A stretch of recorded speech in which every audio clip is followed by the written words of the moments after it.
હમણાં કાગવડ ખોડલધામ જે લેવા પટેલોનું ધાર્મિક સ્થળ છે, બહુ જાણીતું છે અને એમાં લાખો લોકોની શ્રદ્ધા છે.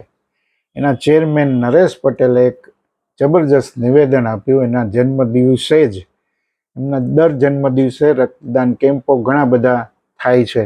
બહુ અદ્ભુત એ ભાવના પણ છે. એમણે એમ કહ્યું કે પ્રેમ લગ્નોમાં મા બાપની સંમતિ હોવી જોઈએ, મા બાપની સંમતિ વગર ન થવું જોઈએ. અને ગાયિકાનો ઉલ્લેખ કરીને એમને એમ કહ્યું કે લતા મંગેશકર એની માટે આદર્શ હોવા જોઈએ. પણ મુદ્દો એ છે કે આપણે ત્યાં આ પ્રેમ લગ્નો કેમ સ્વીકાર્ય નથી બનતા? મૂળે તો સમસ્યા ક્યાંથી શરૂ થાય છે કે કાં તો એ આંતરજ્ઞાતિ હોય અને કાં તો આંતરધર્મીય હોય. જો પોતાની જ જ્ઞાતિમાં છોકરી કે છોકરો એકબીજાને પ્રેમ કરે તો મા બાપ સંમતિ આપી દેતા હોય છે સામાન્ય રીતે. પણ આંતરજ્ઞાતિઓ હોય, આંતરધર્મીય હોય, સમસ્યા ત્યાંથી શરૂ થાય છે. આ મુદ્દે આપણી માનસિકતા બંને બાજુ, સમાજ, મા બાપ, છોકરા છોકરી બધાને આ લાગુ પડે છે. આપણી માનસિકતા હજુ બદલાઈ નથી. અને પ્રેમ તો કરાતો નથી, થતા થઈ જાય છે. આવું આપણે ઘણી વાર સાંભળ્યું છે અને એવા કિસ્સાઓનો પાર પણ નથી. પણ આવું કોઈ સમાજના આગેવાન કહે કે મા બાપની સંમતિ વગર પ્રેમ લગ્નો ન થવા જોઈએ, એમનો હેતુ એ છે કે આવા પ્રેમ લગ્નો ઘણીવાર મુશ્કેલી કરતા હોય છે, નિષ્ફળ જાય છે. અને પછી ખાસ કરીને છોકરો તો ઠીક છે, પણ છોકરીની હાલત ખરાબ થાય છે. એ ક્યાંયની નથી રહેતી, બ્રેકઅપ થતા હોય છે. વાત સાચી છે, પણ વાત અધૂરી છે, પૂર્ણપણે સાચી નથી. આપણે ત્યાં આવા પ્રેમ લગ્નો સામે ખાપ પંચાયતથી માંડી સમાજના ઠેકેદારો બહુ બધો વિરોધ કરે છે, સજાઓ પણ થાય છે. આ પણ બરાબર નથી.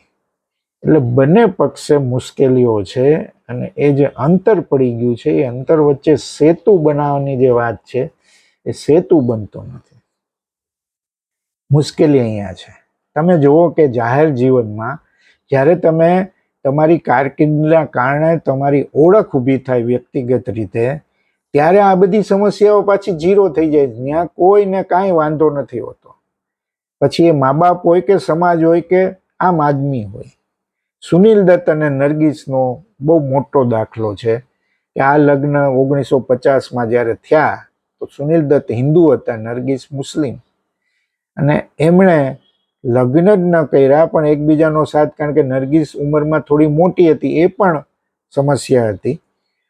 પણ બંનેનું લગ્ન જીવન બહુ સારું રહ્યું અને એમણે સાથ નિભાવીને એવું સાબિત કરાવ્યું, સમાજને બતાવ્યું કે પ્રેમ છે એ ધર્મ કરતા ઉપર છે. આવા દાખલાઓ કાંઈ ઓછા નથી. શાહરૂખ ખાન અને ગૌરી ખાન આ એક જાણીતું આંતરધર્મીય લગ્નનું ઉદાહરણ છે. અને વર્ષોથી એ બંનેનું લગ્ન જીવન બહુ સરસ રીતે રોલ મોડેલ જેવું એમનું પરિવારનું જતનની જે વાત છે. આમિર ખાને હમણાં 3જા લગ્ન કર્યા, એની સામે પણ ઘણાને વિરોધ છે કે એ મુસ્લિમ છે ને હિન્દુઓ સાથે જ પરણે, હિન્દુઓ યુવતીઓ સાથે જ પરણે છે. પણ એના અગાઉના 2 છૂટાછેડા સંમતિથી થયા હતા. એના 3જા લગ્ન જ્યારે થયા ત્યારે આગલી બંને પત્નીઓ હાજર હતી. સાહેબ, આવું ક્યાં જોવા મળે? આમિર ખાનની તરફેણનો સવાલ નથી, પણ આપણે આવા પ્રેમ લગ્નોને કઈ રીતે જોઈએ છીએ, દ્રષ્ટિકોણનો આ સવાલ છે. તમે એનાથી પણ પાછળ જઈ શકો છો. બાબા સાહેબ આંબેડકર આ અદ્ભુત દાખલો છે સાહેબ. સવિતા આંબેડકર, ડોક્ટર બાબા સાહેબ આંબેડકરે 1948માં બ્રાહ્મણ સમાજની સવિતા કબીર સાથે લગ્ન કર્યા. આંતરજ્ઞાતિય, આંતરધર્મીની આપણે વાત કરીએ એમાં તો ખૂન ખરાબા પણ થઈ જાય છે, લવ જેહાદના પ્રશ્નો પણ આવે છે. અને એમાં ઘણા બધા હિન્દુ અલબત્ત એમાં કેટલાક કિસ્સાઓમાં વાત સાચી પણ હોય છે, એની કોઈ ના નથી. એટલે એ તો પ્રશ્નો છે અને છે.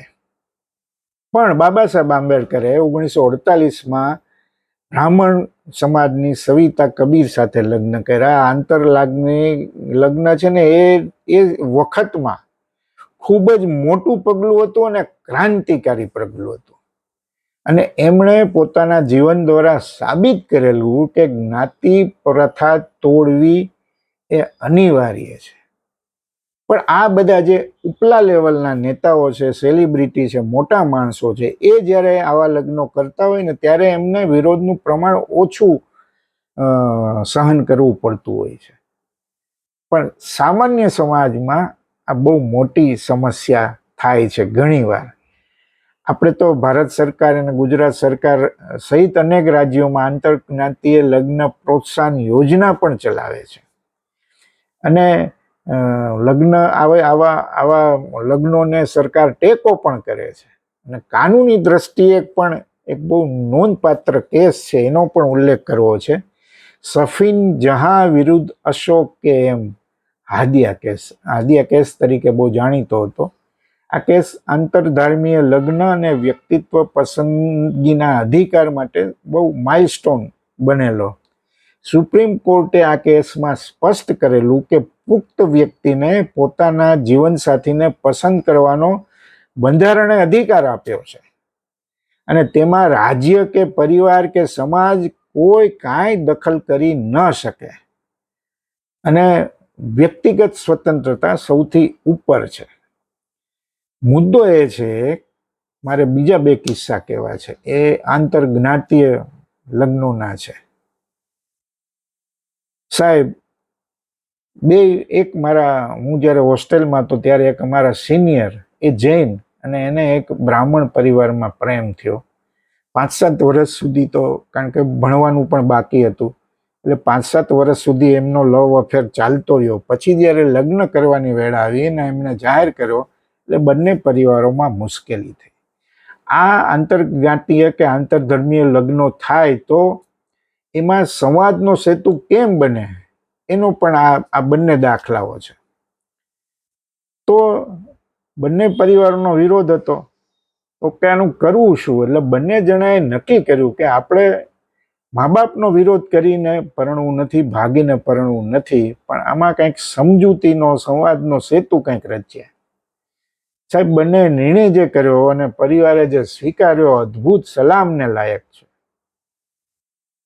આ ભાઈ જે હતો જૈન અને જેની સાથે એને પ્રેમ થયો હતો, એ યુવકના ઘરે જાય છે, 1-1.5 મહિનો રોકાય છે અને પરિવારને અહેસાસ થાય છે કે આ છોકરી તો બહુ મજાની છે, આમાં કાંઈ વિરોધ કરવા જેવું નથી, અને પછી લગ્ન થાય છે. સાહેબ, તમે વિચાર કરો, કેવો મજાનો વિચાર છે. આવી રીતે કેમ નો ઉપાય થઈ શકે, વિરોધ જ કરવાના બદલે? બીજો એક દાખલો તમને આપો. જૈન પરિવારનો યુવતી, ઊંધો કિસ, અને એને એક બીજી જ્ઞાતિ જેને આપણે પછાત જ્ઞાતિ ગણીએ છીએ એવા યુવક સાથે પ્રેમ થયો. બંને વચ્ચે બહુ સારો અને ઘણા વર્ષોનો આ લવ અફેર, અને થોડી નાની ઉંમરથી એની શરૂઆત થઈ ગઈ હતી. બંને ભાગી જાય છે. પરિવારનો વિરોધ છે, જે જૈન પરિવાર છે. તો શું કરવાનું? અને ત્યાં સુધી વાત પહોંચે છે કે પરિવાર દીકરી સાથે સંબંધ કાપી નાખે છે કે નહીં, અમે તારી હારે સંબંધ, અમે બોલવાનો વ્યવહાર પણ નહીં રાખીએ. આ હદ સુધી વાત પહોંચી જાય છે. લગ્ન બંને કરી લે છે, આગળ વધતા જાય છે. એક સમય એવો આવી જાય છે સાહેબ કે એ છોકરો છે, જમાઈ, એના સસરા એમ કે છે કે આ મારો જમાઈ નથી, મારો દીકરો છે. આટલો ઘનિષ્ઠ સંબંધ બંને પરિવાર સાથે થઈ જાય છે. તો પ્રયત્નો જો થાય તો સારા પરિણામ આવી શકે છે. મુદ્દો મારો આટલો જ છે. એટલે સંઘર્ષ અનિવાર્ય છે એવું જરૂરી નથી. ઘણી જગ્યાએ, ઘણા કિસ્સાઓમાં ભાગીને લગ્નો કરે છે અને પછી થોડો સમય થાય એટલે બે પરિવારો વચ્ચે પેચઅપ થઈ જાય છે. આપણે હિન્દી ફિલ્મોમાં આવી અનેક સ્ટોરીઓ જોઈ છે, સાંભળી છે. પણ સંઘર્ષ અનિવાર્ય છે એવું જરૂરી નથી. સ્વતંત્રતાની વાત છે એ પણ સ્વીકાર્ય હોવી જોઈએ, પણ છોકરી કે છોકરાએ જોવું જોઈએ કે બંને પાત્રો એકબીજાને મેચ થાય છે કે નહીં, કોઈને ક્યાંય નુકસાન તો નથી ને.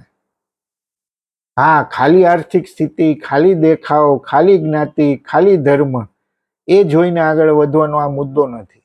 પણ બંને વચ્ચે મનમેળ સરખો રહે અને એની જિંદગી આગળની બરાબર રહે એવી રીતે ધીરજથી કામ લેવાય તો મને લાગે છે કે આવા પ્રેમ લગ્નો સ્વીકાર્ય બને અને એ લગ્ન જીવન પણ સારું ચાલે.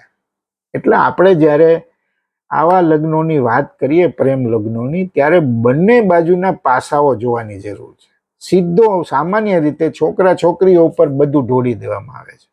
મા બાપ એમ જ કહે છે આ મારો દીકરો નથી ને આ મારી દીકરી નથી ને તે અમારું સમાજમાં નામ બોડાવી નાખ્યું ને મોઢું બતાવવા જેવું રહ્યું નથી. આ બધી જે માનસિકતા છે એમાંથી બહાર આવવું પડશે સાહેબ. મેટ્રો સિટીઓમાં હવે આવું સ્વીકાર્ય ધીરે ધીરે બનવા લાગ્યું છે. બીજા શહેરો ને ગામડાઓ સુધી પણ આ માનસિકતામાં પરિવર્તન આવે ને એ બહુ જરૂરી છે. હા, પ્લસ માઇનસ બંને હોય છે. એ રીતે કેસ ટુ કેસ વેરી થાય એ સમજી શકાય એવું છે. પણ પ્રેમ લગ્નોમાં મા બાપની સંમતિ હોય તો જ થાય. આજે એક એન્ડ પરનું જે વાક્ય છે એ બરાબર નથી, મને એવું લાગે છે. તમને શું લાગે છે? અભિપ્રાય જરૂર આપજો.